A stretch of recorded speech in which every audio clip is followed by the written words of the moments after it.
తాకట్లో ఉన్న బంగారాన్ని విడిపించి ఆ రోజున మార్కెట్ ధర కట్టి మిగిలిన డబ్బును మీకు అందిస్తుంది కొమ్మూరి గోల్డ్.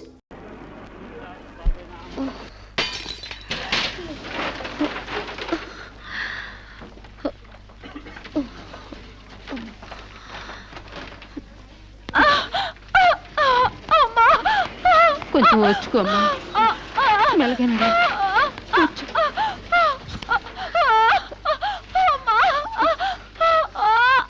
బాబు, బిడ్డ నొప్పులకి తట్టుకోలేకపోతుంది. త్వరగా డాక్టర్ గారిని పిలువు బాబు. డాక్టర్ గారు లోపల టెస్ట్ చేస్తున్నారు, పావు గంట ఆగాలి.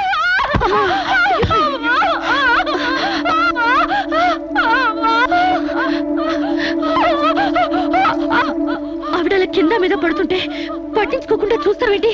వెళ్ళి డాక్టర్ని పిలువు. చెక్ చేసినప్పుడు మధ్యలో డిస్టర్బ్ చేస్తే డాక్టర్ నన్ను తిడతారండి. నేనే పిలుస్తాలే.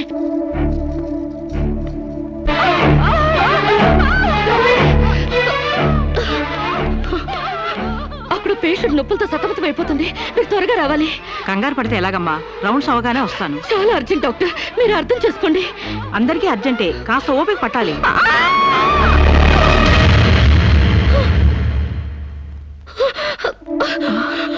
కాంచనా, ఏమైందమ్మా? అమ్మా కాంచనా, అమ్మా ఏమైందమ్మా? అమ్మా అమ్మా!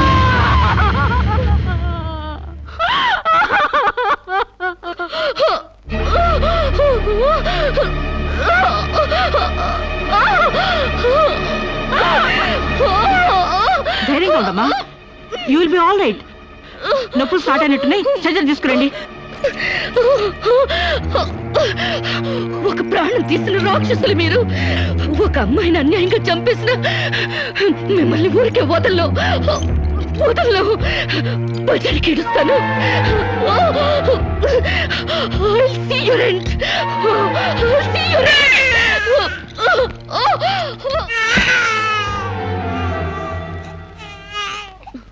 నా పాపే, నేనున్నానుగా. చూ నా బుజ్జి బాబు కదూ, ఏడోకమ్మా. జో అచ్యుతానంద జో జో ముకుందా. ఏడోకమ్మా, నిన్ను నాతో పాటే పైకి తీసుకెళ్ళిపోతా. అక్కడ మన ఇద్దరం హాయిగా కలిసుందాం. నేను నీకు అమృతాన్ని ఉగ్గుపోసి పెంచుదాగా. నువ్వు ముందెళ్ళు, నేను వెనకొస్తా. కంగారు పడకమ్మా, నేను నీతో పాటే వచ్చేస్తున్నాను.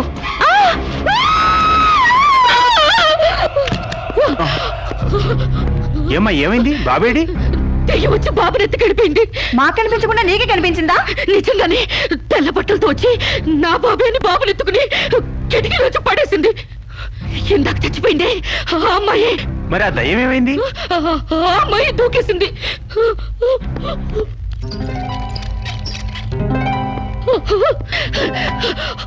ఆ దెయ్యం ఇలా వచ్చి బాబుని ఎత్తుకుని నా బాబే నా బాబే అంటూ కిటికీ నుంచి అలా పడేసింది.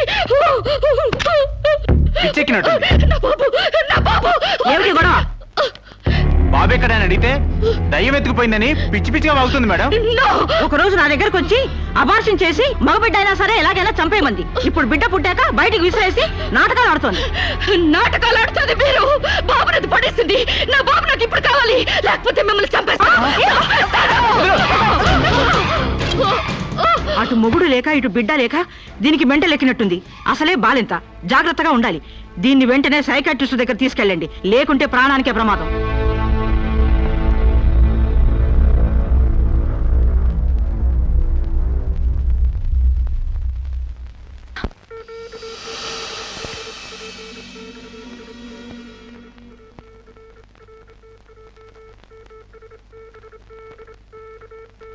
నెమ్మదిగా కళ్ళు తెరవమ్మా.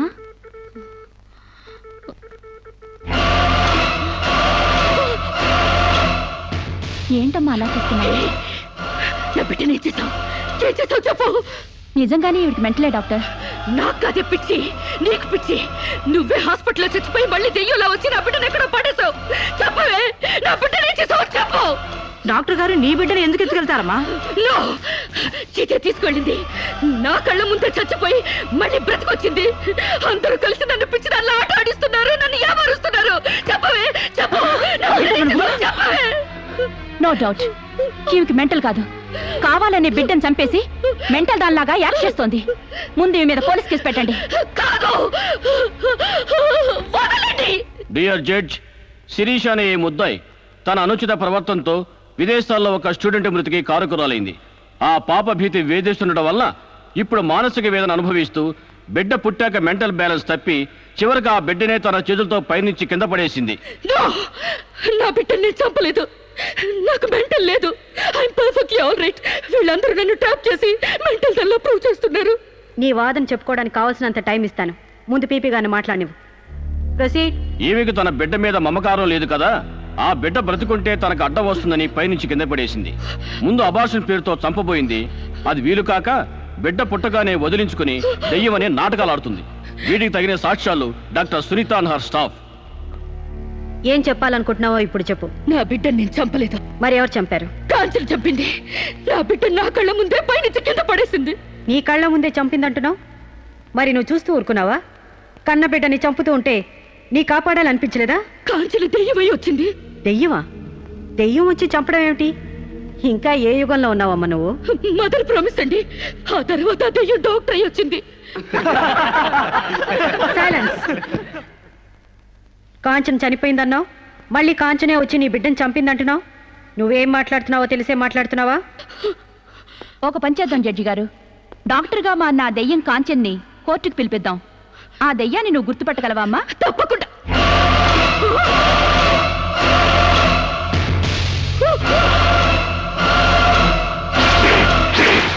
ఏంటమ్మా అలా చూస్తున్నావు? చచ్చి గారు, ఈ దైవే నా బిడ్డను చంపింది. ఇప్పుడు లాయర్ అయి వచ్చింది. నో, లాయర్గా రావటం ఏంటమ్మా? ఆ అమ్మాయి లాయరే. ఇది లాయర్ కాదు, ఇదే నా బిడ్డను చంపింది.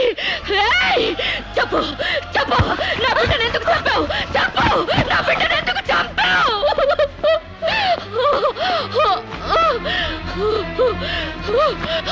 చచ్చి గారు, దీన్ని నమ్మకండి. ఇది నా కళ్ళ మీద కడుపుతో చచ్చింది. అసలు ఆవిడకి పెళ్ళే కాలేదమ్మా. అయినా చనిపోయిన ఆవిడ మళ్ళీ ఎలా వస్తుంది? ఎలా నీ బిడ్డను చంపుతుంది? దెయ్యమై వచ్చి చంపిందండి. ఏమిటమ్మా నువ్వు అనేది? ఆ అమ్మాయి ఇదే కోర్టులో 5 ఏళ్ల నుంచి పనిచేస్తుంది. మనిషి కళ్ళ ముందే కనిపిస్తుంటే సచ్చింది, దెయ్యమైంది, మళ్ళీ డాక్టర్ అయింది, లాయర్ అయింది అంటావేంటి? నిజంగానే నీకు మెంట్లా లేక డ్రామానా? లేదు జడ్జి గారు, అబద్ధం. బిడ్డ చావలేదు, నా వద్ద క్షేమంగా ఉంది.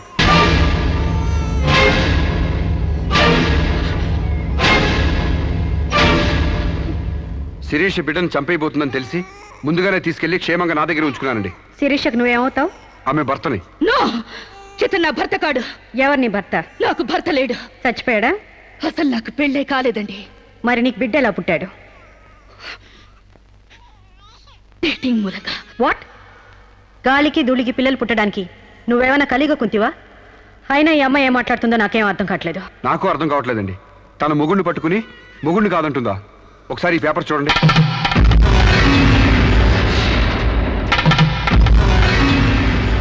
తన బిడ్డకు తండ్రినని తన ప్రశ్న అప్పుడు నేను వేలిముద్ర వేసిన పత్రాలు. పిచ్చివాడి చేతిలో మట్టిగడ్డ ఎంత ప్రమాదమో పిచ్చిదాని చేతిలో పసిబిడ్డ కూడా అంతే ప్రమాదం. అందుకని ఈ బిడ్డ సంరక్షణ బాధ్యత నాకు అప్పగించండి. అలాగే నా భార్య ఆస్తులపై హక్కులు కూడా నాకు అప్పగించండి.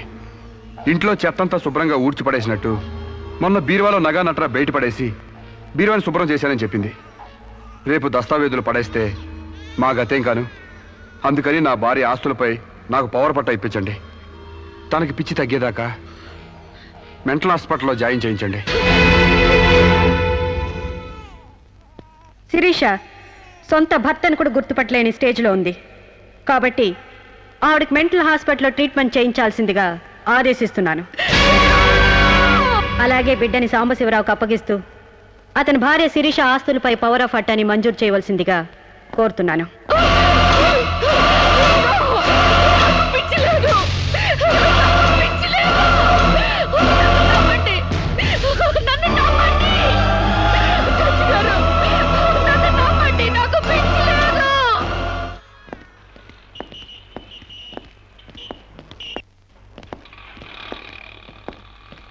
తల తిప్పుకోవడం కాదు, దించుకోవే.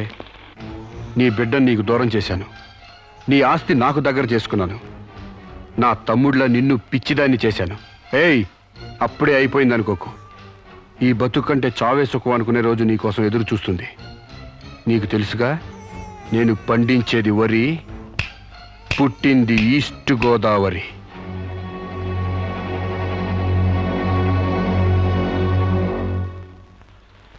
మీరు చేసిన సాయానికి రుణపడి ఉంటానండి. ఇంక ఈ డోస్ చాలనుకుంటాను సాంబశివరావు. ఇనుము వేడి మీద ఉన్నప్పుడే అది ఎలా కావాలంటే అలా మలుచుకోవచ్చు. దాని కొవ్వు దిగడానికి ఇదే సరైన సమయం. వస్తానండి.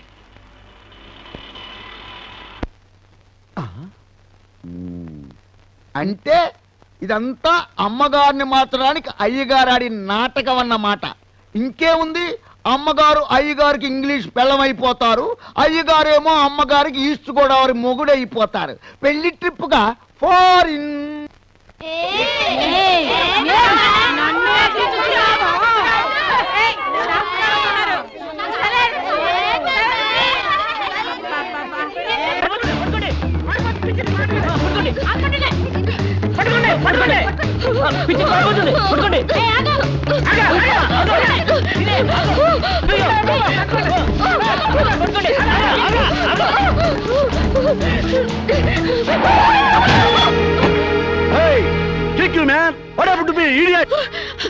ప్రకాష్,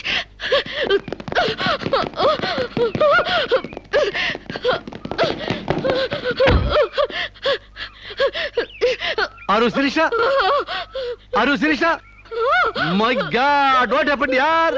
హెయిర్ ఏంటి, వైట్ సార్ ఏంటి, గెటప్ ఏంటి, వాట్ హ్యాపెండ్ యార్? అవన్నీ తర్వాత చెప్తాను. ముందు నన్ను ఇక్కడి నుంచి తీసుకెళ్ళు ప్లీజ్. ఎక్కడికి తీసుకెళ్ళేది? మర్యాదగా వస్తావా లాక్కెళ్ళమంటావా? Hey, who are you, man? Sir, me mental hospital staff sir. ఈ పిచ్చిది పారిపోతుంటేను. What? నీకు మెంటలా? వస్తావా? Wait, man. Sirisha, what is my name? Vijay Prakash. మనం ఎక్కడ పరిచయం అయ్యాం? ఫారెన్ లో. ఎస్, నేను నీకేమవుతాను? ఫ్రెండ్. ఇంత క్లియర్ గా మాడుతుంటే మెంటల్ అంటారా? నీకు తెలియపోతే తెలియనట్టు ఉన్నాడు సార్, అంతేగాని.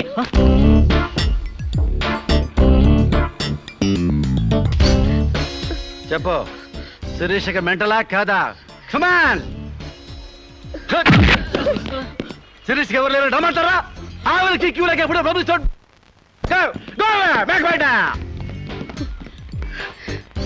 Don't worry Shirisha, I will take care of you.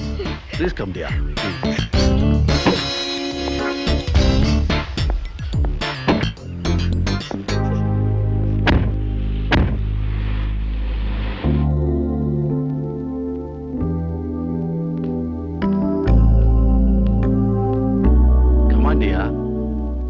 కూర్చో.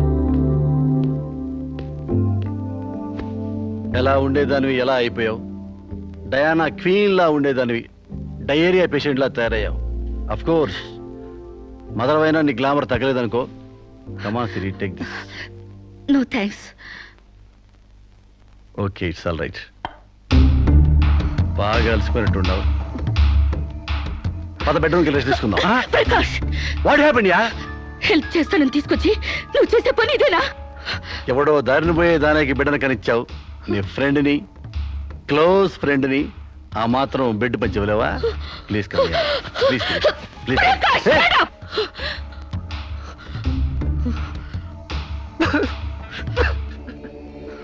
దుర్మార్గుడా, దుష్టుడా, ఒంటరిగా ఆడపిల్ల మీద చేస్తావురా?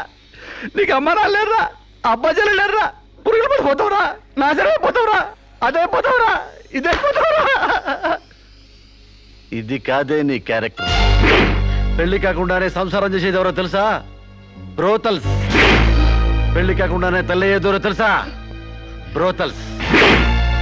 You are just number 1 rating brothel.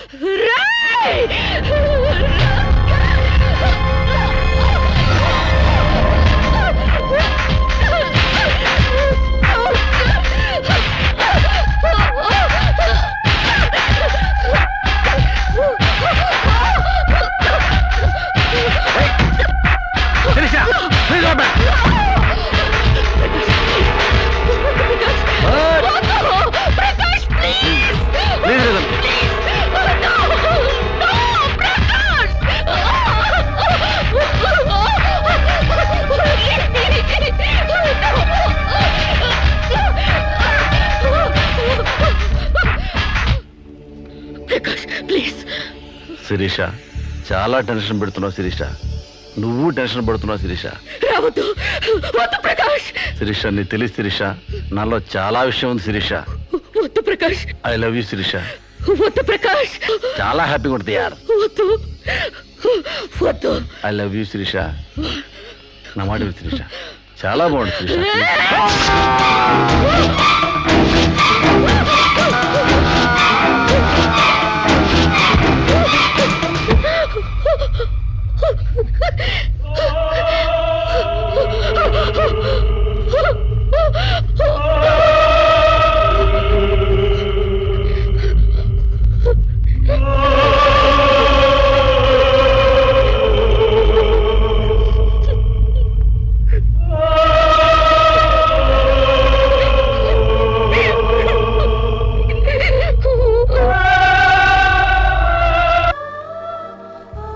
Sir, ఈవిడ అన్నయ్యల దగ్గరికి వెళ్ళొచ్చాను. ఈవిడికి మాకు ఎలాంటి సంబంధం లేదని చెప్పారు సార్. దీనికోసం మనిషి అన్నవాడు ఎవడూ రాడు, కానీ కేసు రిజిస్టర్ చేసి కోర్టు తీసుకుపోదండి.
ప్రకాష్, నువ్వే చంపావా?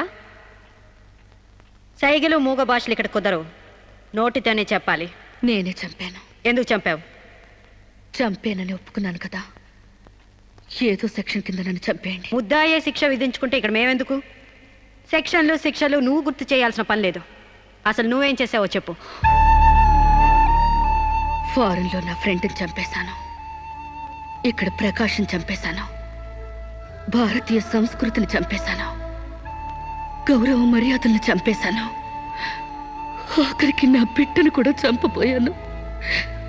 నన్ను చంపేయండి, నేను బ్రతకూడదు. బ్రతకడానికి నాకు అర్హత లేదు. అందరికీ ఒక పాఠంగా, నాకు గుణపాఠంగా నన్ను ఉరికంబ వెక్కించండి. చంపడానికి చావడానికి వెనకాడని నీలాంటి వాళ్ళు సమాజానికే ప్రమాదకరం. అన్నల్ని, వదిల్ని, ఫ్రెండ్స్ని, వర్కర్స్ని లెక్క చేయని నువ్వు చివరి కోర్టును కూడా పట్టించుకోవడం లేదు. నేరం ఒప్పుకుంటే శిక్ష తగ్గిస్తామనుకోవద్దు.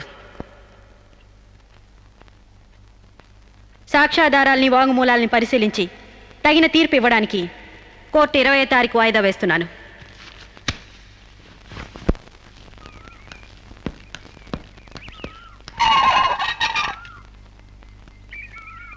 నేను జడ్జ్మెంట్ వాయిదా వేస్తున్నట్టు మీరు జర్నీని అర్జెంట్ చేస్తున్నారా? ఎంతైనా జడ్జ్ భర్త అనిపించారు. మీరు పాఠాలు నేర్పించకపోతే పిల్లలేం ఫెయిల్ అయిపోరు. ఈసారి వారం రోజు సెలవు పెట్టండి, ఓకే? అమ్మా, మీకోసం ఎవరు వచ్చారు. బాయ్.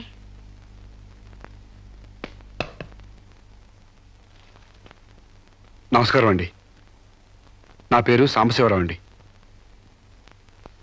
నువ్వు శిరీష తాలూకు మనిషివి కదూ? అవునండి.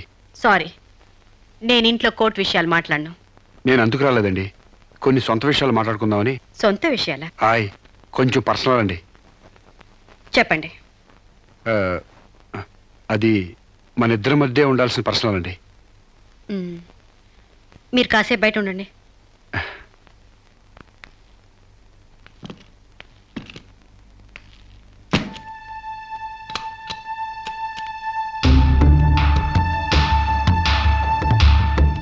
చాలా సీక్రెట్ కదండి, అందుకే తెలిపేశా. చెప్పు. మీ వారు ఢిల్లీలో ఉంటారంట కదండి? అవును. అక్కడ మీ వారు లీడరో అంట కదండి? University reader. 15 రోజులకోసారి వచ్చి వెళ్తుంటారంట కదండి? ఇవన్నీ నీకెలా తెలుసు? కావాల్సిన వాళ్ళ గురించి ఆ మాత్రం తెలుసుకోలేమంటండి. అమావాస్యకోసారి వచ్చే మీ ఆయన కోసం మీ అందాన్ని అడవి కాసిన వెళ్ళి చేసుకుంటారా? ఆ రోజు కోర్టులో మిమ్మల్ని చూడగానే నా వయసు జిగేలు మంది. మీ ఆయన ఉండరని తెలిసి నా మనసు జాలి పడింది. తేగలాగా మంచి నాజుగ్గా ఉన్నారు. ఎందుకిలా మీ అందాన్ని మగ్గబెట్టుకుంటారు? ఓ పని చేయండి, మీరు నన్ను ఉంచుకోండి, లేకపోతే నేను మిమ్మల్ని ఉంచుకుంటాను. రాస్కెల్, నన్నెవరు అనుకుంటున్నారా? రంబను తలదన్నే మేనకే మీ కాలు మొక్కి అందగత్తి అనుకుంటున్నాను. మిస్టర్ సాంబశివరావు. ఆయ్, పండించేది వరి, పుట్టింది ఈస్ట్ గోదావరి.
మేడం, ఏం జరిగింది? అతను చాలా ఇండిసెంట్ గా ప్రవర్తించాడు. అసలు వీడిని లోపల ఎందుకు రానిచ్చారు మేడం? ముందు అతను హాస్పిటల్ తీసుకెళ్ళండి ప్లీజ్. Constables, call ambulance. ఆగండి.